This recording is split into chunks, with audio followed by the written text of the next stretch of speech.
क्या कहता है?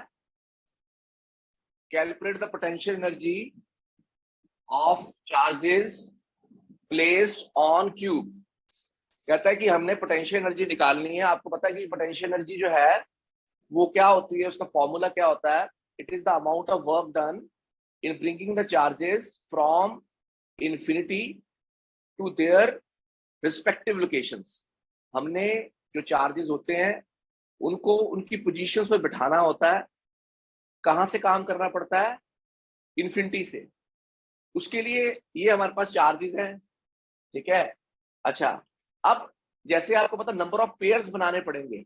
जैसे आपको पता है कि जब आपने ये स्क्वायर बनाया था, एक स्क्वायर, चार्ज एक यहाँ था, एक यहाँ था, एक यहाँ था, एक यहाँ था, तो आप इसका नाम अगर 1 है, इसका नाम 2 है, इसका नाम 3 है, इसका नाम 4 है, तो कैसे करते थे कि जी work done is equal to total work done, क्योंकि यही है 1 2, फिर हम करते थे 2 3, फिर हम करते थे 3 4, फिर हम करते थे 4, देखो ना 1 2 2 3, फिर 3 4, फिर 4 1, ठीक है।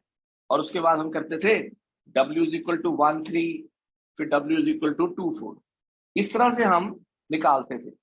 अब एक बच्चा कहता है कि सर ये तो ठीक है, स्क्वायर में तो पता चल गया, रेक्टेंगल में पता चल जाएगा, ट्रायंगल में पता चल जाएगा, लेकिन सर क्यूब में कैसे पता चलेगा? क्यूब तो 3 डायमेंशनल होता है और पिक्चर तो आपने 2 डायमेंशनल बना दी, उसको कैसे सॉल्व करें?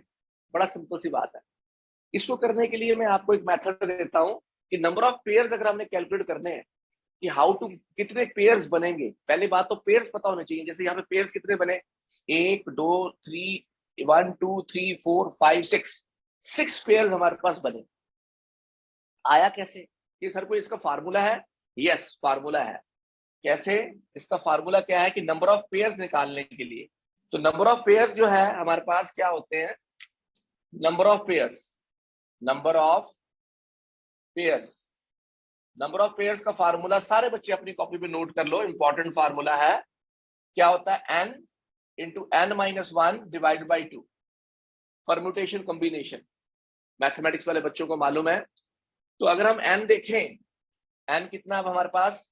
1 2 3 4 5 6 7 8, 8 into 8 minus 1 divide by 2, 56 divide by 2, that is 28।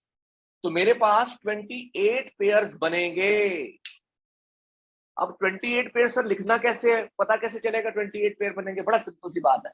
Cube को अगर आप देखोगे तो अगर आपने सोडियम क्लोराइड का स्ट्रक्चर किया हो सॉलिड स्टेट में, केमिस्ट्री में, सॉलिड स्टेट में केमिस्ट्री पढ़ी हो, तो वहां पर हमारे पास होता है FCC, सिंपल क्यूबिक, BCC, जिसको कहते हैं बॉडी सेंटर्ड। बॉडी सेंटर का मतलब क्योंकि हमने सेंटर की पोटेंशियल एनर्जी निकालनी है, तो कुछ चार्जेस हमारे पास, हमें पता होता है कितना डिस्टेंस हमें निकालना होता है उनके बीच में, जो 3 डायमेंशन में होता है, तो √3 होता है। तो अगर मैं टोटल देखूं, मैंने क्या किया कि 28 है, तो मेरे पास 12 पेयर्स ऐसे बनेंगे जो A डिस्टेंस पे होंगे। बाकी के जो 12 पेयर्स हैं वो ऐसे बनेंगे जो 12 √2a पे होंगे, क्योंकि डायगोनल भी होंगे।